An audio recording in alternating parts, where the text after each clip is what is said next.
ಎಲ್ಲರಿಗೂ ನಮಸ್ಕಾರ. ನಾನು ನಿಮ್ಮ ರಚನಾ ಮಾತಾಡ್ತಾ ಇರೋದು. Welcome back to my channel. ಇವತ್ತಿನ ವ್ಲಾಗ್ ಶನಿವಾರದ ವ್ಲಾಗ್ ಆಗಿರುತ್ತೆ. ಇದು ಶ್ರಾವಣ ಮಾಸದ 3ನೇ ಶನಿವಾರ ಹಬ್ಬ. ಹಾಗೆ ನಾನು ಶುಕ್ರವಾರ ವರಮಹಾಲಕ್ಷ್ಮಿ ಪೂಜೆ ಮಾಡಿದ್ದೆ ಅಂತ ಹೇಳಿದ್ದೆ. ಬೆಳಿಗ್ಗೆ ಬೇಗ ಎದ್ದು ಮತ್ತೆ ಅದನ್ನೆಲ್ಲ ವರಮಹಾಲಕ್ಷ್ಮಿ ಪೂಜೆ ಮಾಡಿರೋದನ್ನೆಲ್ಲ ತೆಗೆದುಬಿಟ್ಟು ಒಂದು ಬ್ರೇಕ್ಫಾಸ್ಟ್ ಮಾಡಿ, ಹಾಗೆ ಇವತ್ತು ಮಂತ್ರಾಲಯ ಕೂಡ ಹೋಗಬೇಕು ಅಂತಂತ ಹೇಳಿ ವಂದೇ ಭಾರತ್ ಟ್ರೈನ್ ಬುಕ್ ಮಾಡ್ಕೊಂಡಿದ್ವಿ. ಹಾಗೆ ಇದ್ರದ್ದು ಎಕ್ಸ್ಪೀರಿಯನ್ಸ್ ಹೇಗಿತ್ತು ವಂದೇ ಭಾರತ್, ಹಾಗೆ ಮಂತ್ರಾಲಯದಲ್ಲಿ ಆರಾಧನೆ ನಡೀತಿತ್ತು, ಹಾಗಾಗಿ ಅಲಂಕಾರ ಹೇಗಿತ್ತು, ಏನೇನೆಲ್ಲ ಫಂಕ್ಷನ್ ಮಾಡಿದ್ರು ಅಂತ ಹೇಳಿ ತೋರಿಸ್ಕೊಡ್ತೀನಿ ಬನ್ನಿ. ಮೊದಲಿಗೆ ನಾನು ಇಲ್ಲೊಂದು ಸಣ್ಣದಾಗಿ ರಂಗೋಲಿ ಹಾಕ್ಕೊತಾ ಇದ್ದೀನಿ. ಯಾವ ರೀತಿ ಹಾಕ್ಕೊಂಡೆ ಅಂತ ಹೇಳಿ ನಾನು ತೋರಿಸ್ತಿದ್ದೀನಿ. ನಿಮ್ಗೇನಾದರೂ ಇಷ್ಟ ಆದರೆ ಒಂದು ಕಮೆಂಟ್ ಮಾಡಿ, ಲೈಕ್ ಮಾಡಿ, ಹಾಗೆ ಸಬ್ಸ್ಕ್ರೈಬ್ ಮಾಡೋದನ್ನ ಮರಿಬೇಡಿ.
ಈ ರೀತಿ ಬಾಗಿಲಿಗೆ ರಂಗೋಲಿ ಎಲ್ಲ ಹಾಕ್ಕೊಂಡು ಬ್ರೇಕ್ಫಾಸ್ಟ್ ಮಾಡೋಕ್ಕೆ ಸ್ಟಾರ್ಟ್ ಮಾಡಿಕೊಂಡೆ. ಶ್ರಾವಣದ ಮಾಸದಲ್ಲಿ ಆಗಲಿ ಯಾವುದೇ ಶನಿವಾರ ಆಗಲಿ ಬ್ರೇಕ್ಫಾಸ್ಟ್ನ ಪೂಜೆ ಆದಮೇಲೆ ಸ್ಟಾರ್ಟ್ ಮಾಡೋದು. ಪೂಜೆ ಆದಮೇಲೆ ನಾವು ಬ್ರೇಕ್ಫಾಸ್ಟ್ ಮಾಡೋದು ಕೂಡ. ಹಾಗೆ ಪೂಜೆ ಎಲ್ಲ ಮುಗಿಸ್ಕೊಂಡು ಬ್ರೇಕ್ಫಾಸ್ಟ್ ಮಾಡೋಣ ಅಂತಂತ ಹೇಳಿ ಮಾಡಿದೆ. ಇವತ್ತು ನಾನು ಮಾಡ್ತಾ ಇರೋವಂಥದ್ದು ಬಂದು ಗೋಧಿ ನುಚ್ಚಲ್ಲಿ ಬಿಸಿಬೇಳೆ ಬಾತ್ ಮಾಡ್ತಾಯಿದ್ದೀನಿ. ಅನ್ನದಲ್ಲಿ ಮಾಡೋದಕ್ಕಿಂತ ಈ ರೀತಿ ಗೋಧಿ ನುಚ್ಚಲ್ಲಿ ಮಾಡ್ಕೊಂಡು ನೋಡಿ, ತುಂಬ ಅಂದ್ರೆ ತುಂಬಾ ಚೆನ್ನಾಗಿ ಬರುತ್ತೆ. ಮತ್ತು ಮನೆಯಲ್ಲಿ ಶುಗರ್ ಇರೋರು ಕೂಡ ಯಾವಾಗ್ಲೂ ಬಾತ್ಗಳೆಲ್ಲ ತಿನ್ನಲ್ಲ ಅಂತ ಹೇಳ್ತಾರೆ. ಹಾಗಾಗಿ ಈ ಗೋಧಿ ನುಚ್ಚಲ್ಲಿ ಮಾಡಿದ್ರೆ ಶುಗರ್ ಇರೋರಿಗೂ ಒಳ್ಳೆಯದು, ಹಾಗೆ ನಮಗೂ ಕೂಡ ತುಂಬ ಒಳ್ಳೆಯದು ಅಂತ ಹೇಳಿ ನೋಡಿ ನಾನಿಲ್ಲಿ 1.5 ಕಪ್ಪಷ್ಟು ಗೋಧಿ ನುಚ್ಚನ್ನ ಚೆನ್ನಾಗಿ ಅದು ಸ್ವಲ್ಪ ಬೆಳ್ಳಗಾಗೋವರೆಗೂ ಒಂದು ಮೀಡಿಯಮ್ ಫ್ಲೇಮಲ್ಲೇ ಹುರ್ಕೊತಾ ಇದ್ದೀನಿ. ಇದು ಚೆನ್ನಾಗಿ ಹುರಿದಾದ್ಮೇಲೆ ನೋಡಿ ಯಾವ ರೀತಿ ಹುರಿದಿದ್ದೀನಿ ಅಂತ ಹೇಳಿಬಿಟ್ಟು, ನಾವು ಅಕ್ಕಿ ಆಗಲಿ ಗೋಧಿ ನುಚ್ಚಾಗಲಿ ನಾವು ಯಾವ ಕಪ್ ಮೆಜರ್ಮೆಂಟಲ್ಲಿ ನಾವು ತೊಗೊಂಡಿರ್ತೀವೋ ಅದೇ ಕಪ್ ಮೆಜರ್ಮೆಂಟಲ್ಲೇ ಇಲ್ಲಿ ನಾವು ಬೇಳೆ ಕೂಡ ತೊಗೊಬೇಕಾಗುತ್ತೆ. ತೊಗರಿಬೇಳೆ 1:1 ಅಂದರೆ ಸಮ ಪ್ರಮಾಣದಲ್ಲಿ ಹಾಕ್ಕೊಂಡ್ರೆ ಚೆನ್ನಾಗಾಗೋದು. ಇವಾಗ ನೀರು ಹಾಕಿಬಿಟ್ಟು ಸ್ವಲ್ಪ ಮೇಲ್ಗಡೆ ತಿಳಿನ ನಾವು ಬಗ್ಗಿಸ್ಕೊಬೇಕಾಗುತ್ತೆ. ಅಂದರೆ ಬೇಳೆನೂ ಅದನ್ನು ಎಲ್ಲ ವಾಶ್ ಮಾಡ್ಕೊಂಡಂಗೆ ಆಗುತ್ತೆ. ಬಗ್ಗಿಸ್ಕೊಂಡು ನಾವು ಒಂದು ನೋಡಿಕೊಂಡು ಒಂದು ಅಂದಾಜಲ್ಲಿ ಸ್ವಲ್ಪ ನೀರು ಹಾಕ್ಕೊಬೇಕು. ಅಂತಂದರೆ ಯೂಶ್ವಲಿ ನಾವು ಅನ್ನಕ್ಕೆ ಅಂತಂತಂದರೆ 1 ಗ್ಲಾಸ್ ಅಕ್ಕಿಗೆ 2 ಗ್ಲಾಸ್ ನೀರು ಹಾಕ್ಕೊತೀವಿ. ಇದರಲ್ಲಿ 4 ಗ್ಲಾಸ್ ನೀರು ಹಾಕ್ಕೊಬೇಕಾಗುತ್ತೆ. ಯಾಕಂದರೆ ಅದು ನಿಮಗೆ ಗೊತ್ತು, ಬಿಸಿಬೇಳೆ ಬಾತ್ ಅಂದರೆ ಚೆನ್ನಾಗಿ ಅದು ತುಂಬ ತೆಳ್ಳಗಿರಬೇಕು ಅಂತ ಆದಷ್ಟು ಎಷ್ಟು ತೆಳ್ಳಗಾಗುತ್ತೆ ಅಷ್ಟು ತೆಳ್ಳಗೆ ಸಾಧ್ಯವಾದಷ್ಟು ನಮ್ಮ ಕನ್ಸಿಸ್ಟೆನ್ಸಿ ನೋಡಿಕೊಂಡು ನಾವು ಮಾಡ್ಕೊಬೇಕಾಗುತ್ತೆ. ಈಗ ಅದನ್ನು ನಾನು ಲಿಡ್ ಕ್ಲೋಸ್ ಮಾಡಿ ಒಂದು 3-4 ವಿಸಿಲ್ ಹಾಕ್ಸ್ಕೊಬೇಕಾಗುತ್ತೆ. ಯಾಕಂದರೆ ಅದು ಗೋಧಿ ನುಚ್ಚಾಗಿರೋದ್ರಿಂದ ಸ್ವಲ್ಪ ಬೇಯಣಿಕೆ ಜಾಸ್ತಿ ತಗೊಳುತ್ತೆ. ಹಾಗಾಗಿ ಒಂದು 3-4 ವಿಸಿಲ್. ಆ ವಿಸಿಲ್ ಆಗೋ ಅಷ್ಟೊತ್ತಿಗೆ ಇಲ್ಲಿ ನಾನು ವೆಜಿಟೇಬಲ್ಸ್ನೆಲ್ಲ ಕಟ್ ಮಾಡಿ ಇಟ್ಕೊಂಡಿದ್ದೀನಿ. ನೋಡಿ, ಇಲ್ಲಿ ನಾನು ಒಂದು ಆಲೂಗಡ್ಡೆ ಕೂಡ ಹಾಕ್ತಾಯಿದ್ದೀನಿ. ಆಲೂಗಡ್ಡೆ ಇಲ್ಲ ಅಂತಂದರೆ ಈ ನವಿಲುಕೋಸು, ಕ್ಯಾರೆಟು, ಕ್ಯಾಪ್ಸಿಕಮ್ಮು, ಬಟಾಣಿ ಯಾವುದೆಲ್ಲ ತರಕಾರಿ ಹಾಕ್ಬೋದು ಅದನ್ನೆಲ್ಲ ಹಾಕ್ಕೊಬೋದು. ಇವಾಗ ಒಂದು 3 ಪ್ರೆಷರ್ ಬಂದಿದೆ. ಪ್ರೆಷರ್ ಬಂದಾದಮೇಲೆ ನೋಡಿದ್ರೆ ಎಲ್ಲ ಚೆನ್ನಾಗಿ ಬೆಂದಿರುತ್ತೆ. ಅದು ಏನು ತೊಗರಿಬೇಳೆ ಮತ್ತು ಬ್ರೋಕನ್ ಬೀಟ್ ಎಲ್ಲ ಚೆನ್ನಾಗಿ ಬೆಂದಿದೆ. ಇದಕ್ಕೆ ನಾನು ಬಟಾಣಿನ ರಾತ್ರಿನೇ ಪ್ಲ್ಯಾನ್ ಮಾಡ್ಕೊಂಡಿರೋದ್ರಿಂದ ಬೆಳಗ್ಗೆ ಎದ್ದು ನಾನು ಇದೇ ಮಾಡಬೇಕು ಅಂಥೇಳಿ ಬಟಾಣಿ ರಾತ್ರಿನೇ ನೆನೆಸಿಟ್ಕೊಂಡಿದ್ದೆ. ಮತ್ತು ಇಲ್ಲಿ ನೋಡಿ, ಇದಕ್ಕೆ ಹೆಚ್ಚಿರುವಂಥ ತರಕಾರಿಗಳೆಲ್ಲದನ್ನು ಹಾಕಿ ಹಾಗೆ 2 ಟೊಮೆಟೊ ಕೂಡ ಹಾಕಬೇಕಾಗತ್ತೆ ಬೇಯೋದಕ್ಕೇ. ಟೊಮೆಟೊ ಕೂಡ ಹಾಕಿಬಿಟ್ಟು ರುಚಿಗೆ ತಕ್ಕಷ್ಟು ಉಪ್ಪು ಹಾಕಿ ಮತ್ತು 1 ವಿಸಿಲ್, ತರಕಾರಿ ಜಾಸ್ತಿ ಬೇಯಿಸೋದೇನು ಬೇಕಾಗಿಲ್ಲ, 1 ವಿಸಿಲ್ ಬಂದರೆ ಸಾಕಾಗುತ್ತೆ. ನೋಡಿ, ಈ ರೀತಿ ಟೊಮೆಟೊ ಹಾಕ್ಕೊಂಡು ಹೀಗೆ ದಪ್ಪ ದಪ್ಪ ಸಣ್ಣದಾಗಿ ಹೆಚ್ಕೊಳಕ್ಕೆ ಹೋಗ್ಬಾರ್ದು, ಹೀಗೆ ದಪ್ಪ ದಪ್ಪ ಅದು ಬೇಯಬೇಕು. ಹಾಗೆ ಮಾಡಿಕೊಂಡು ನಾನು ಇಲ್ಲಿ ಮತ್ತೆ 1 ವಿಸಿಲ್ ಹಾಕ್ಸ್ಕೊತಾ ಇದ್ದೀನಿ. ಈ ಪ್ರೆಷರ್ ಬರೋ ಅಷ್ಟೊತ್ತಿಗೆ ನಾವು ಒಗ್ಗರಣೆಗೆ ಏನೇನು ಬೇಕು ಅಂತ ರೆಡಿ ಮಾಡ್ಕೊಳ್ಳೋಣ. ನೋಡಿ, ಒಂದು 2-3 ಬ್ಯಾಡಗಿ ಮೆಣಸಿನ್ಕಾಯಿ, ಹಾಗೆ ಸ್ವಲ್ಪ 1-2 ಕಡ್ಡಿ ಕರಿಬೇವು, ಸ್ವಲ್ಪ ಜೀರಿಗೆ, ಇದಿಷ್ಟನ್ನು ರೆಡಿ ಮಾಡ್ಕೊಬೇಕಾಗುತ್ತೆ. ಸಾಸಿವೆ ಕೂಡ ಪಕ್ಕಕ್ಕೆ ಎತ್ತಿಟ್ಕೊಳ್ಳಿ, ಮತ್ತು ಸ್ವಲ್ಪ ಇಂಗು, ಕಡಲೆ ಬೀಜ ಬೇಕಿದ್ರೆ ನಾವು ಕಡಲೆ ಬೀಜ ಕೂಡ ಹಾಕ್ಕೊಂಡು, ಬಟಾಣಿ ಏನಾದರೂ ನೀವು ನೆನೆಸಿಲ್ಲ ಅಂತಂದಾಗ ಏನು ಮಾಡಬೇಕು, ಕಡಲೆ ಬೀಜನ ಹಾಕ್ಕೊಂಡ್ರೆ ಅದು ಕೂಡ ಚೆನ್ನಾಗಿರುತ್ತೆ, ತುಂಬಾ ಚೆನ್ನಾಗಿ ಬರುತ್ತೆ. ಬಟಾಣಿಗಿಂತ ಚೆನ್ನಾಗಿರುತ್ತೆ ಕಡಲೆ ಬೀಜ. ಈ ರೀತಿ ಕೂಡ ಒಂದ್ಸಲ ಟ್ರೈ ಮಾಡಿ ನೋಡಿ. ಇವಾಗ ಒಗ್ಗರಣೆ ಎಲ್ಲ ರೆಡಿ ಮಾಡ್ಕೊಂಡಿದ್ದೀನಿ. ಪ್ರೆಷರ್ ಕೂಡ ಔಟ್ ಆಗಿದೆ, 1 ವಿಸಿಲ್ ಬಂದು. ಈಗ ತೆಗೆದು ನೋಡಿದ್ರೆ ಈ ರೀತಿ ಚೆನ್ನಾಗಿ ಬೆಂದಿದೆ. ಟೊಮೆಟೋನ ಒಂದು ಮಿಕ್ಸಿ ಜಾರ್ಗೆ ಹಾಕ್ಕೊಂಡು ಎತ್ತಿಟ್ಕೊಂಡ್ಬಿಡೋಣ. ಟೊಮೆಟೊ ಆದಷ್ಟು ನುಣ್ಣಗಾದಷ್ಟು ಈ ಬಿಸಿಬೇಳೆ ಬಾತು ಟೇಸ್ಟು ಅಷ್ಟು ಚೆನ್ನಾಗಿರುತ್ತೆ. ಸುಮ್ಮನೆ ಕೈಯಲ್ಲಿ ಕಿವುಚಿದ್ರೆ ನಿಮಗೆ ಅಷ್ಟು ಚೆನ್ನಾಗಿರೋದಿಲ್ಲ. ಹಾಗಾಗಿ ನಾನಿಲ್ಲಿ ಮಿಕ್ಸಿಗೆ ಹಾಕ್ಕೊತಾ ಇದ್ದೀನಿ. ಇದನ್ನು ಮಿಕ್ಸಿಗೆ ಹಾಕ್ಕೊಂಡು ಇದು ಎಲ್ಲದನ್ನು ಚೆನ್ನಾಗಿ ನೋಡಿಕೊಂಡು ಪಕ್ಕದಲ್ಲಿ ಬಿಸಿನೀರು ಇಟ್ಕೊಂಡಿರಬೇಕಾಗತ್ತೆ ಯಾವಾಗ್ಲೂ. ಇದನ್ನು ನೋಡಿಕೊಂಡು ನಮ್ಗೆ ಯಾವ ಕನ್ಸಿಸ್ಟೆನ್ಸಿಗೆ ಬೇಕೋ ಆ ಕನ್ಸಿಸ್ಟೆನ್ಸಿಗೆ ಮತ್ತೆ ನೀರು ಹಾಕ್ಕೊಂಡು ನಾವು ಕುದಿಸ್ಕೊಬೋದು. ಈಗ ಟೊಮೆಟೊ ಜೊತೆಗೆ ನಾನಿಲ್ಲಿ ಮನೇಲೇ ಮಾಡಿರೋ ಅಂತಹ ಬಿಸಿಬೇಳೆ ಬಾತ್ ಪುಡಿನ 2 ಸ್ಪೂನಷ್ಟು ಹಾಕ್ಕೊತಾ ಇದ್ದೀನಿ. ಇದೆರಡನ್ನು ಒಂದು ಒಳ್ಳೆ ಗ್ರೈಂಡ್ ಮಾಡ್ಕೊಂಬರ್ಬೇಕಾಗುತ್ತೆ. ಮಿಕ್ಸರ್ ಗ್ರೈಂಡರಲ್ಲಿ ಗ್ರೈಂಡ್ ಮಾಡ್ಕೊಬೇಕಾಗುತ್ತೆ. ಈಗ ಅದು ಗ್ರೈಂಡ್ ಆದಮೇಲೆ ನೋಡಿ, ಈ ರೀತಿ ನಾವು ಬೆಂದಿರೋ ಅಂತಹ ತರಕಾರಿ ಮತ್ತು ಬ್ರೋಕನ್ ಬೀಟ್ಗೆ ಹಾಕ್ಕೊಂಡು ಚೆನ್ನಾಗಿ ಮಿಕ್ಸ್ ಮಾಡಿ ಸಣ್ಣ ಉರಿನಲ್ಲೇ ಬೇಯಿಸ್ಕೊಬೇಕಾಗುತ್ತೆ. ನೋಡಿಕೊಂಡು ಕನ್ಸಿಸ್ಟೆನ್ಸಿಗೆ ತಕ್ಕನಾಗಿ ನಮಗೆ ನೀರು ಬೇಕಂದರೆ ನೀರು ಹಾಕ್ಕೊಬೇಕು. ಇಲ್ಲ ನಮಗೆ ಗಟ್ಟಿನೇ ಇದ್ದರೆ ಸರಿ ಹೋಗುತ್ತೆ ಅಂತಂದರೆ ತೊಂದರೆನೇ ಇಲ್ಲ, ಹಾಗೂ ಕೂಡ ಮಾಡ್ಕೊಬೋದು. ನೋಡ್ತಾ ಇದ್ದೀರಲ್ಲ, ಕಲರ್ ನೋಡ್ತಾ ಇದ್ರೇ ತಿನ್ನಬೇಕು ಅನಿಸುತ್ತೆ, ಅಷ್ಟು ಚೆನ್ನಾಗಾಗುತ್ತೆ ಈ ಬಿಸಿಬೇಳೆ ಬಾತು.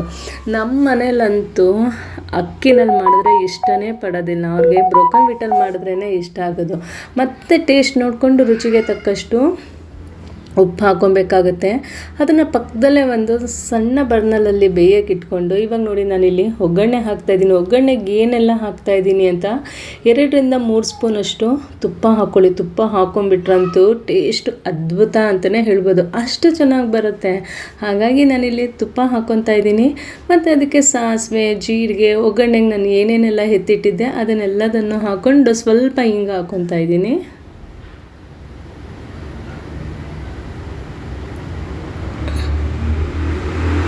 ನೋಡಿ, ಸಾಸಿವೆ ಸಿಡಿದ ಮೇಲೆ ನಾನಿಲ್ಲಿ ಮೆಣಸಿನ್ಕಾಯಿ, ಕರಿಬೇವು, ಜೀರಿಗೆ ಎಲ್ಲ ಹಾಕ್ಕೊಂಡಿದ್ದೆ. ಅದೆಲ್ಲದನ್ನು ತುಪ್ಪ ಮತ್ತು ಸ್ವಲ್ಪ ತುಪ್ಪ ಇಲ್ಲ ಅಂದರೆ ಎಣ್ಣೆನೂ ಹಾಕ್ಕೊಬೋದು. ಹಾಗೆ ನೋಡಿ, ಇಲ್ಲಿ ನಾನು ಇಂಗು ಕೂಡ ಹಾಕ್ಕೊತಾ ಇದ್ದೀನಿ. ಆದಷ್ಟು ಅಡುಗೆಗಳಲ್ಲಿ ಫ್ರೆಂಡ್ಸ್ ಇಂಗನ್ನು ಉಪಯೋಗಿಸೋಕ್ಕೆ ನೀವು ಟ್ರೈ ಮಾಡಿ. ಇಂಗು ಹಾಕ್ಕೊಂಡಷ್ಟು ನಮಗೆ ಡೈಜೆಷನ್ ಪ್ರಾಬ್ಲಮ್ ಎಲ್ಲ ಕಮ್ಮಿ ಆಗುತ್ತೆ. ಹಾಗೆ ತಿಂದಿದ್ದಂತಹ ಊಟ ಕೂಡ ಬೇಗ ಜೀರ್ಣ ಆಗುತ್ತೆ. ಇಷ್ಟು ಮಾಡಿಕೊಂಡು ಒಗ್ಗರಣೆ ಹಾಕ್ಕೊಂಡ್ಬಿಟ್ರೆ ಇಲ್ಲಿಗೆ ಬಿಸಿಬೇಳೆ ಬಾತು ರೆಡಿ ಆಗುತ್ತೆ. ಕೊತ್ತಂಬರಿ ಸೊಪ್ಪಿದ್ರೆ ಕೊತ್ತಂಬರಿ ಸೊಪ್ಪು ಕೂಡ ಲಾಸ್ಟಲ್ಲಿ ಹಾಕ್ಕೊಳ್ಳಿ. ನೋಡಿ, ಈ ರೀತಿ ನಾನು ಬಿಸಿಬೇಳೆ ಬಾತನ್ನ ರೆಡಿ ಮಾಡಿಕೊಂಡೆ. ಬಿಸಿಬೇಳೆ ಬಾತ್ಗೆ ನನಗೆ ಈ ಮಿಕ್ಸ್ಚರು, ಖಾರ ಬೂಂದಿಗಿಂತ ನನಗೆ ಚಿಪ್ಸ್ ಹಾಕ್ಕೊಂಡು ತಿನ್ನೋಕ್ಕೆ ತುಂಬ ಇಷ್ಟ ಆಗುತ್ತೆ. ಆ ಚಿಪ್ಸಲ್ಲೇ ಬಿಸಿಬೇಳೆ ಬಾತನ್ನ ಎತ್ಕೊಂಡು ತಿನ್ನಬೇಕು ಅಂತ ತುಂಬ ಇಷ್ಟ. ಈ ರೀತಿ ಬಿಸಿಬೇಳೆ ಬಾತ್ ಮಾಡಿಕೊಂಡು ಮನೆಯಲ್ಲೇ ಚಿಪ್ಸ್ ಹಾಕ್ಕೊಂಡು ಎಲ್ಲರೂ ಎಂಜಾಯ್ ಮಾಡ್ಕೊಂಡು ತಿಂದ್ವಿ. ನಮಗೆ ಈ ಬಿಸಿಬೇಳೆ ಬಾತ್ ಅಂದರೆ ತುಂಬಾ ಇಷ್ಟ. ಹಾಗಾಗಿ ಅವಾಗವಾಗ ಈ ಬಿಸಿಬೇಳೆ ಬಾತ್ ಮಾಡ್ತಾಯಿದ್ವಿ. ಈ ಬಿಸಿಬೇಳೆ ಬಾತ್ ಆದಮೇಲೆ ನಾವು ಮತ್ತೆ ನಾನು ಹೇಳ್ದಂಗೆ ನಮಗೆ 2:30ಗೆ ಟ್ರೈನ್ ಇತ್ತು, ವಂದೇ ಭಾರತ್ ಮಂತ್ರಾಲಯಕ್ಕೆ ಹೋಗೋದಕ್ಕೆ. ಅದಕ್ಕೆ ರೆಡಿ ಆದ್ವಿ. ಆದರೆ ನಾವು ಅಂದ್ಕೊಂಡಿದ್ವಿ SBC ನಲ್ಲಿರೋದು ಟ್ರೈನ್ ಬರೋದು ಅಂತ ಹೇಳಿ. ಅದರಲ್ಲಿ ಲಾಸ್ಟ್ ಮೂಮೆಂಟಲ್ಲಿ ನಾವು ನೋಡ್ಕೊಂಡಾಗ ಗೊತ್ತಾಯಿತು ಅದು SMVT ಅಂತ. SMVT ಬಂದು ಬೈಯಪ್ಪನಹಳ್ಳಿ ಹತ್ರ ಇರುವಂತಹ ಸ್ಟೇಷನ್ನು. ನಾವು ಕನ್ಫ್ಯೂಷನ್ ಮಾಡ್ಕೊಂಡು SBC ಅಂದ್ಕೊಂಡೆ ಇಟ್ಕೊಂಡು ಹೋಗೋಣ ಅಂತ ರೆಡಿ ಆದಾಗ ಆಮೇಲೆ ನೋಡ್ತೀವಿ SMVT ಅಂದರೆ ಏನು ಅಂತ ಹೇಳಿ ಗೂಗಲೆಲ್ಲ ಮಾಡಿ ನೋಡಿದಾಗ ಬೈಯಪ್ಪನಹಳ್ಳಿನಲ್ಲಿರೋದು ಸ್ಟೇಷನ್ ಅಂತ ಗೊತ್ತಾಯಿತು. ಇಮ್ಮಿಡಿಯೇಟಾಗಿ ಮೆಟ್ರೋ ಹತ್ಕೊಂಡು ಅಲ್ಲಿಂದ ಹೋದರೆ ಸರ್ ವಿಶ್ವೇಶ್ವರಯ್ಯ ಸ್ಟಾಪ್ ಅಂತ ಹೇಳಿ ಕೊಡ್ತಾರೆ. ಆ ಸ್ಟಾಪಲ್ಲಿ ಇಳಿದ್ರೆ ಒಂದು 5 to 10 ಮಿನಿಟ್ಸು ಡಿಸ್ಟೆನ್ಸು ಆಟೋದಲ್ಲಿ ಹೋಗಬೇಕಾಗುತ್ತೆ. ನೋಡಿ ಯಾವ ರೀತಿ ಇದೆ ಅಂತ ಹೇಳಿಬಿಟ್ಟು. ರೈಲ್ವೆ ಸ್ಟೇಷನ್ನು ತುಂಬ ಚೆನ್ನಾಗಿತ್ತು. ನನಗೆ ಇದು ಏರ್ಪೋರ್ಟ್ಗೆ ಹೋದಂಗೆ ಆಯಿತು. ಅಲ್ಲಿಂದ ಹೋಗಿ ನೋಡ್ತಿದ್ದಂಗೆ ಟ್ರೈನ್ ಕೂಡ ರೆಡಿಯಾಗಿತ್ತು. ಟ್ರೈನ್ ಹೊರಡೋಕ್ಕೆ ಟ್ರೈನ್ ಕೂಡ ರೆಡಿಯಾಗಿತ್ತು. ಹಾಗೆ ನೋಡಿ ಇಲ್ಲಿ ಟ್ರೈನ್ ಒಳಗಡೆ ಯಾವ ರೀತಿ ಇದೆ ಅಂತ ನೋಡಿ. ಸೇಮ್ ನಮಗೆ ಫ್ಲೈಟ್ ಎಕ್ಸ್ಪೀರಿಯನ್ಸೇ ಆಯಿತು. ಫ್ಲೈಟಲ್ಲಿ ಕೂತಿದ್ದೀವೇನೋ ಅಂತಲೇ ಅನಿಸ್ತು. ನಾನು ಕೂಡ ಇದು ಫಸ್ಟ್ ಟೈಮ್ ಹೋಗ್ತಾ ಇರೋದು ವಂದೇ ಭಾರತಲ್ಲಿ. ತುಂಬ ಅಂದ್ರೆ ತುಂಬ ಖುಷಿ ಆಯಿತು. ನೋಡಿ ಯಾವ ರೀತಿ ಸೀಟ್ಸ್ ಎಲ್ಲ ಇದೆ ಅಂತ ಹೇಳಿಬಿಟ್ಟು. ನಮಗೆ ಸಿಕ್ಕಿದ್ದಂತಹ ಸೀಟು ನೋಡಿ ಈ ರೀತಿ ಸೀಟ್ ಸಿಕ್ಕಿತ್ತು. ಮುಂದೆ ನಮಗೆ ಲೈಕ್ ಟೀಪಾಯ್ ಥರ ಒಂದು ಟೇಬಲ್ ಕೂಡ ಇತ್ತು. ಒಂದು ಪೇಪರ್ಗಳಿಗೆ ಕೊಟ್ಟಿದ್ದರು ನಮಗೆ, ಇಂಗ್ಲೀಷ್ ಪೇಪರ್, ಕನ್ನಡ ಪೇಪರ್ಸ್ ಎಲ್ಲ ಕೊಟ್ಟಿದ್ದರು ಓದೋದಕ್ಕೆ. ಈ ರೀತಿ ಟೇಬಲ್ ಕೂಡ ಇತ್ತು. ನಾವು ಊಟ ಮಾಡೋದಕ್ಕೆ, ಏನಾದರೂ ಸ್ನ್ಯಾಕ್ಸ್ ತಿನ್ನೋದಕ್ಕೆ ಕೂಡ ಕಂಫರ್ಟಬಲ್ ಆಗಿತ್ತು. ಕಾಲು ಕೂಡ ನಮಗೆ ನೋವಾಗುತ್ತೆ ಅನ್ನೋಂಗೆ ಇರಲಿಲ್ಲ. ಕಾಲು ಕೂಡ ಚಾಚ್ಕೊಂಡು ಆರಾಮಾಗಿ ಕೂತಿದ್ವಿ. ಆನ್ ಟೈಮ್ ಕರೆಕ್ಟಾಗಿ 2:40ಗೆ ಟ್ರೈನು ಹೊರಡ್ತು. ನೋಡಿ ಅದೊಂಥರ ಫೀಲೇ ಬೇರೆ ಇತ್ತು. ನಾವು ನಿಜ ಟ್ರೈನಲ್ಲಿ ಹೋಗ್ತಾ ಇದ್ದೀವಿ ಅಂತ ಅನ್ನಿಸ್ತಾನೆ ಇರಲಿಲ್ಲ. ಒಂದು ಚೂರು ಸೌಂಡ್ ಇರಲಿಲ್ಲ, ಟ್ರೈನ್ ಸೌಂಡ್ ಇರಲಿಲ್ಲ, ಗಿಜಿ ಅಂತ ಇರಲಿಲ್ಲ. ಎಲ್ಲರೂ ಸೈಲೆಂಟಾಗಿ. ನಾನು ಆವಾಗಲೇ ಹೇಳ್ದಂಗೆ ಒಂದು ಫ್ಲೈಟ್ ಎಕ್ಸ್ಪೀರಿಯನ್ಸೇ ಆಗಿತ್ತು. ಕರೆಕ್ಟ್ ಟೈಮ್ಗೆ ಟ್ರೈನ್ ಕೂಡ ಹೊರಡ್ತು. ತುಂಬ ಖುಷಿಯಾಯಿತು. ಮನೆಯಿಂದನೇ ನಾನು ಈ ಥರ ಕಾರ್ನನ್ನ ಬೇಯಿಸ್ಬಿಟ್ಟು ಅದಕ್ಕೆ ಸ್ವಲ್ಪ ಚಾಟ್ ಮಸಾಲ, ಪೆಪ್ಪರ್ ಪೌಡರು ಮತ್ತು ಬಟರು ಹಾಕ್ಕೊಂಡು ಈ ರೀತಿ ನಾವು ರೆಡಿ ಮಾಡ್ಕೊಂಡು ಹೋಗಿದ್ವಿ. ಟ್ರೈನಲ್ಲಿ ಹೋಗುವಾಗ ತಿನ್ನೋಣ ಅಂತ ಹೇಳಿಬಿಟ್ಟು ತಿಂತಾಯಿದ್ರಂತೂ ಒಳ್ಳೆ ಮಜಾ ಬರ್ತಾಯಿತ್ತು. ಅಷ್ಟು ಚೆನ್ನಾಗಿತ್ತು. ಕರೆಕ್ಟಾಗಿ 3:30, 4 o'clockಗೆ ನಮಗೆ ಸ್ನ್ಯಾಕ್ಸ್ ಕೂಡ ತಂದುಕೊಟ್ರು. ಏನು ಹಲ್ದಿರಾಮ್ಸ್ ಅವ್ರದ್ದು ಸೇವ್ ಪುರಿ, ಹಾಗೆ ಇದು ಚಾಕ್ಲೇಟ್ ಪಾಪ್ಕಾರ್ನ್, ಮತ್ತು ಒಂದು ಜ್ಯೂಸು, ಸಮೋಸ. ಆ ಸಮೋಸ ಜೊತೆಗೆ ಕೆಚ್ಚಪ್ಪು. ಯಾವುದೇ ಐಟಮ್ಮು ಕೂಡ ಚೆನ್ನಾಗಿಲ್ಲ ಅಂತ ಹೇಳೋಂಗೆ ಇರಲಿಲ್ಲ. ಎಲ್ಲದೂ ಚೆನ್ನಾಗಿತ್ತು. ಈವನ್ ಸಮೋಸ ಕೂಡ ಚೆನ್ನಾಗಿತ್ತು. ಮತ್ತು ಮಸಾಲ ಟೀ ಕೂಡ ಕೊಟ್ಟಿದ್ದರು. ಮಸಾಲ ಟೀ ಹೇಗೆ ಕೊಟ್ಟಿದ್ರು ಅಂದರೆ ನೋಡಿ ಈ ಥರ ಒಂದು ಪ್ಯಾಕೆಟ್ ಕೊಟ್ಟಿದ್ದರು. ಮಸಾಲ ಫ್ಲೇವರು, ಇನ್ಸ್ಟೆಂಟ್ ಟೀ ಪ್ರೆಮಿಕ್ಸ್ ಅಂತ ಹೇಳಿಬಿಟ್ಟು. ಆಮೇಲೆ ಬಿಸಿನೀರು ತೊಗೊಂಬಂದು ಕೊಟ್ಟರು. ಒಂದು 3/4 ಕಪ್ಪಷ್ಟು ಬಿಸಿನೀರು ತೊಗೊಂಬಂದು ಕೊಟ್ಟರು. ಅದಕ್ಕೆ ಮಿಕ್ಸ್ ಮಾಡಿಕೊಂಡು ಕುಡಿಯೋದು. ಅದು ಕೂಡ ತುಂಬ ಟೇಸ್ಟಾಗಿತ್ತು. ನೋಡಿ ಇದು ಚಾಕ್ಲೇಟ್ ಪಾಪ್ಕಾರ್ನ್ ಅಂತ ನಾನು ಫಸ್ಟ್ ಟೈಮ್ ಟೇಸ್ಟ್ ಮಾಡಿದ್ದು. ಸಖತ್ತಾಗಿತ್ತು ಅಂತಲೇ ಹೇಳ್ಬೋದು. ನೋಡಿ ಈ ರೀತಿ ಬಿಸಿನೀರು ಕೂಡ ತಂದು ಕೊಟ್ಟರು. ಅದಕ್ಕೆ ಈ ಥರ ಟೀ ಪ್ರಿಮಿಕ್ಸ್ ಕೂಡ ಕೊಟ್ಟಿದ್ದರು. ಇದನ್ನು ಮಿಕ್ಸ್ ಮಾಡಿಕೊಂಡ್ರೆ ಆ ಟೀ ಕೂಡ ತುಂಬ ಚೆನ್ನಾಗಿತ್ತು. ನೀವು ರೈಲ್ವೆ ಸ್ಟೇಷನಲ್ಲಿ ಸಿಗುತ್ತಲ್ಲ ಚಾಯ್ ಅನ್ನೋದು, ಆ ಟೀಗಿಂತ ಇದು ಒಂದು ಅದ್ಭುತ ಟೇಸ್ಟೇ ಇತ್ತು ಅಂತ ಹೇಳ್ಬೋದು. ತುಂಬ ಅಂದರೆ ತುಂಬ ಚೆನ್ನಾಗಿತ್ತು. ಹಾಗೆ ಅದನ್ನೆಲ್ಲ ತಿನ್ಕೊಂಡು ಹೊರಗಡೆ ನೋಡ್ತಾ ಇದ್ದರೆ ನಮಗೆ ಫ್ಲೈಟಲ್ಲಿ ಹೋಗ್ತಾ ಇದ್ದೀವಿ ಅನ್ನೋ ಎಕ್ಸ್ಪೀರಿಯೆನ್ಸೇ ಇತ್ತು. ನಮ್ಮ ಮುಂದೆ ಕೂಡ ನಮ್ಮ ಊರಿನವರೇ ಕೂತಿದ್ರು, ನಮ್ಮ ಕ್ಯಾಸ್ಟ್ ಅವರೇ ಕೂತಿದ್ರು. ಎಲ್ಲರೂ ತುಂಬ ಚೆನ್ನಾಗಿ ಫ್ರೆಂಡ್ಸ್ ಆದ್ವಿ, ಚೆನ್ನಾಗಿ ಎಂಜಾಯ್ ಮಾಡಿದ್ವಿ. ಮತ್ತು 7 o'clock ಎಕ್ಸಾಕ್ಟಾಗಿ ಊಟ ಕೂಡ ಕೊಟ್ಟರು, ಡಿನ್ನರ್ ಕೂಡ ಕೊಟ್ಟರು. ನೋಡಿ ಡಿನ್ನರ್ಗೆ ಏನೇನೆಲ್ಲ ಕೊಟ್ಟಿದ್ದಾರೆ ಅಂತ ಹೇಳಿಬಿಟ್ಟು, ಒಂದು ಯೋಗರ್ಟ್ ಕಪ್ ಕೊಟ್ಟಿದ್ದಾರೆ, ಹಾಗೆ ರೈಸು, ಪನ್ನೀರ್ ಮಸಾಲ, ದಾಲ್ ಕೊಟ್ಟರು, ಮತ್ತು ಪೊಟ್ಯಾಟೊ ಫ್ರೈ ಕೂಡ ಕೊಟ್ಟಿದ್ದರು. ಹಾಗೆ 2 ಚಪಾತಿ ಕೂಡ ಕೊಟ್ಟಿದ್ದರು. ಅದನ್ನೆಲ್ಲದನ್ನು ತಿನ್ನೋ ಅಷ್ಟೊತ್ತಿಗೆ ನಮಗೆ ಟ್ರೈನು ಮಂತ್ರಾಲಯ ರೋಡ್ಗೆ ಬಂದು ನಿಲ್ತು. ಅಲ್ಲಿ ಇಳಿದ್ಬಿಟ್ಟು ಮತ್ತೆ ಅಲ್ಲಿಂದ ಒಂದು 15 kilometers ಆಗುತ್ತೆ. ಒಂದು ಆಟೋದಲ್ಲಿ ಹೋಗಬೇಕಾಗುತ್ತೆ. ಆಟೋದಲ್ಲಿ ಹೊರಟ್ರೆ ಮಂತ್ರಾಲಯ ಫುಲ್ ಜಗಮಗಿಸ್ತಾ ಇದೆ. ಲೈಟಿಂಗ್ ನೋಡಿ ಏನು ಚೆನ್ನಾಗಿತ್ತು ಅಂತಂದರೆ ಖುಷಿ ಆಗ್ತಿತ್ತು. ಯಾಕಂದರೆ ಆರಾಧನೆ ನಡೀತಾ ಇತ್ತು. ಇಳಿತಿದ್ದಂಗೆ ಇಲ್ಲಿ ನೋಡಿದ್ರೆ ನಾನು ಹೋಗಿದ್ದು ಒಂದು 4 years ಬ್ಯಾಕ್ ಹೋಗಿದ್ದೆ. ಆದರೆ ಇಷ್ಟೊಂದು ಇಂಪ್ರೂವ್ಮೆಂಟ್ಸ್ ಆಗಿರಲಿಲ್ಲ. ಇವಾಗ ಫುಲ್ಲು ಕನ್ಸ್ಟ್ರಕ್ಷನ್ಸ್ ಚೇಂಜ್ ಮಾಡಿಬಿಟ್ಟಿದ್ದಾರೆ. ತುಂಬ ಖುಷಿ ಆಯಿತು. ಈ ರೀತಿ ರಾಯರದು ಒಂದು ಬಿಂಬ ನೋಡಿ ತುಂಬಾ ಖುಷಿ ಆಯಿತು. ಎಷ್ಟು ಚೆನ್ನಾಗಿ ನೋಡಿ ಲೈಟ್ ಅರೇಂಜ್ಮೆಂಟ್ಸ್ ಮಾಡಿದ್ದಾರೆ ಅಂತಂದರೆ ನೋಡ್ತಾ ಇದ್ರೇ ಕಣ್ಣು ತುಂಬ್ಕೊಳೋ ಹಂಗಿತ್ತು.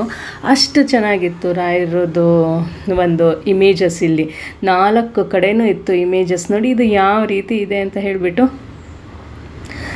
ನನಗಂತೂ ಮಂತ್ರಾಲಯಕ್ಕೆ ಹೋಗ್ಬಿಟ್ರೇ ಏನೋ ಒಂಥರ ಪಾಸಿಟಿವ್ ಫೀಲ್ ಆಗುತ್ತೆ, ಒಂದು ಭಕ್ತಿ ಜಾಸ್ತಿ ಆಗುತ್ತೆ ಅಂತ ಅನಿಸುತ್ತೆ. ಅಷ್ಟು ಖುಷಿ. ನಾನು ಒಂದು ಆಲ್ಮೋಸ್ಟ್ 3 ಇಯರ್ಸಿಂದ ಹೋಗಿರಲಿಲ್ಲ, ಬಟ್ 3 ಇಯರ್ಸ್ಗೂ ಇವಾಗೂ ತುಂಬ ಡಿಫ್ರೆನ್ಸ್ ಇತ್ತು. ಅಷ್ಟು ಚೆನ್ನಾಗಿತ್ತು. ಅದರಲ್ಲೂ ನನ್ನ ಆರಾಧನೆಗೆ ಹೋಗಿದ್ದಂತೂ ಖುಷಿ ಆಯಿತು. ಯಾಕಂದರೆ ಆ ಒಂದು ಲೈಟಿಂಗ್ಸ್ ಎಲ್ಲ ನಾರ್ಮಲ್ ಡೇಸ್ಗಳಲ್ಲಿ ಇರೋದಿಲ್ಲ. ನೋಡಿ ಯಾವ ರೀತಿ ಇದೆ ಅಂತ ಹೇಳಿಬಿಟ್ಟು. ಮತ್ತು ಜನ ಸಾಗರ ಕೂಡ ತುಂಬಿತ್ತು.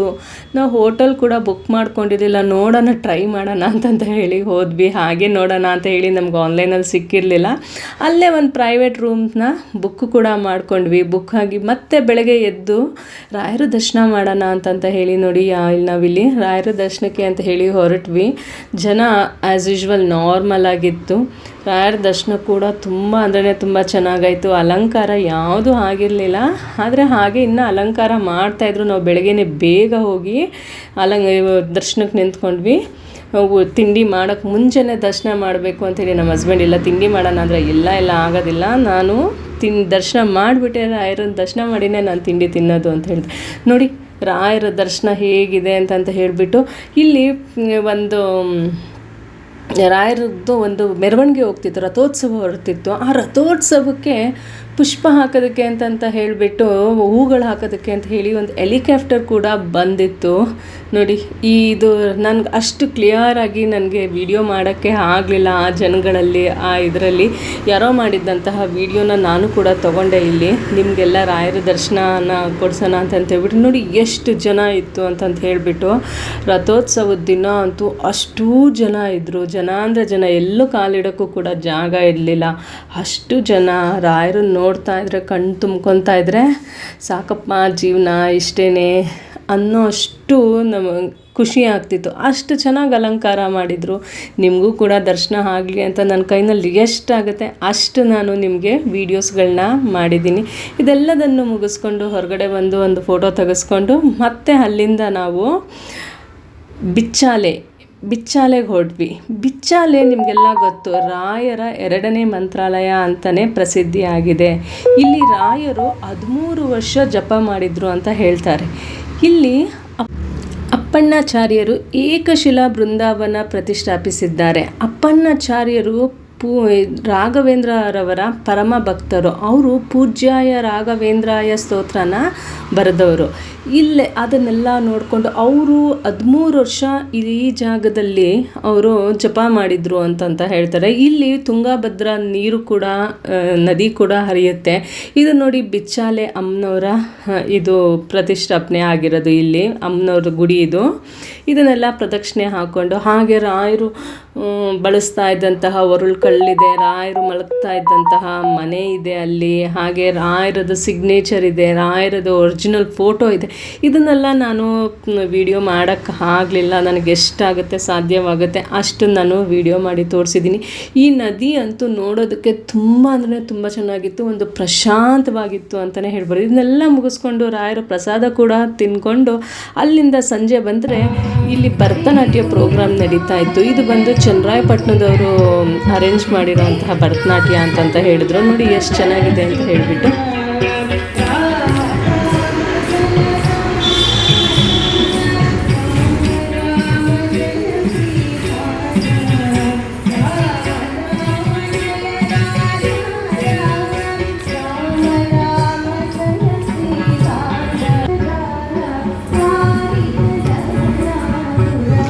ಇದಾಗಿತ್ತು ಶನಿವಾರ ಮತ್ತು ಭಾನುವಾರದ ವ್ಲಾಗ್. ನಿಮಗೇನಾದರೂ ಈ ವ್ಲಾಗ್ ಯೂಸ್ಫುಲ್ ಅನಿಸಿದ್ರೆ, ಇಷ್ಟ ಆಗಿದ್ದರೆ ದಯವಿಟ್ಟು ಒಂದು ಲೈಕ್ ಮಾಡಿ, ಶೇರ್ ಮಾಡಿ, ಹಾಗೆ ಸಬ್ಸ್ಕ್ರೈಬ್ ಆಗೋದನ್ನ ಮರಿಬೇಡಿ. Thanks for watching.